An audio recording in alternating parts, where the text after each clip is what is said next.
Railway GK के 5वें part में आपका स्वागत है और हम लोग देखते हैं 5वें पार्ट में आज इलेक्ट्रिक रेलवे के बारे में।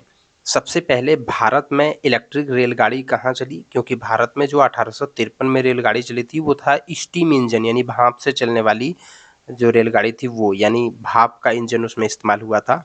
पहली जो इलेक्ट्रिक रेलगाड़ी भारत में चली वो 3 फरवरी 1925 में चली और इस रेलगाड़ी का नाम था डेक्कन क्वीन। और ये रेलगाड़ी जो है वो बॉम्बे के विक्टोरिया टर्मिनल से कुर्ला के बीच में चली थी। तो आप इसको भी याद रखें कि भारत में जो पहली इलेक्ट्रिक रेलगाड़ी है वो 3 फरवरी 1925 में चली थी। 1853 में 16 अप्रैल को जो रेलगाड़ी चली थी वो स्टीम इंजन वाली थी और ये इलेक्ट्रिक इंजन वाली थी। इसमें 4 डब्बे थे और इसकी स्पीड जो है वो 50 मील प्रति घंटा थी। 16 किलोमीटर की दूरी इसने तय की थी और ये 1500 वाट डीसी पर चला था।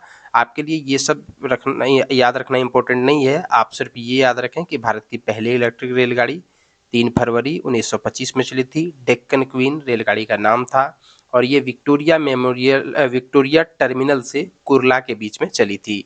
जो फर्स्ट का 3 पॉइंट है वही सिर्फ आपको याद रखना है, क्योंकि एग्जामिनेशन के दृष्टिकोण से सिर्फ यही आपके सामने आएंगे।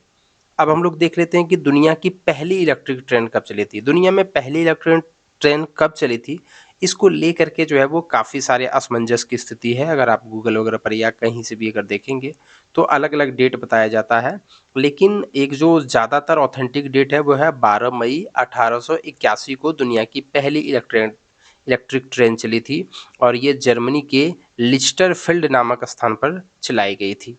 12 मई 1881 को दुनिया की पहली इलेक्ट्रिक ट्रेन। इससे पहले मैंने जो बताया वो भारत की पहली इलेक्ट्रिक ट्रेन थी। इसने 2.5 किलोमीटर की दूरी तय की थी। 26 यात्री इस पर सवार थे और 30 मील प्रति घंटा की रफ्तार थी।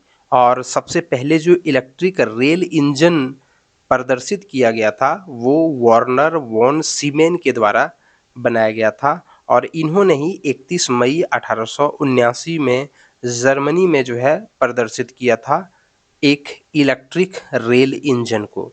तो आपको इसमें महत्वपूर्ण बात ये याद रखनी है, 12 मई 1881 को चली थी जर्मन के लिस्टरफील्ड नामक स्थान पर और वार्नर वॉन सीमेन नाम के व्यक्ति को इसका श्रेय जाता है इलेक्ट्रिक ट्रेन बनाने का। तो ये था इस 5वें पार्ट में। उम्मीद करते हैं कि आपको समझ में आया होगा और साथ में आप याद भी कर रहे होंगे। धन्यवाद और हमारे अगले वीडियो का इंतज़ार कीजिए और हमारे चैनल को सब्सक्राइब, लाइक और शेयर भी कीजिए।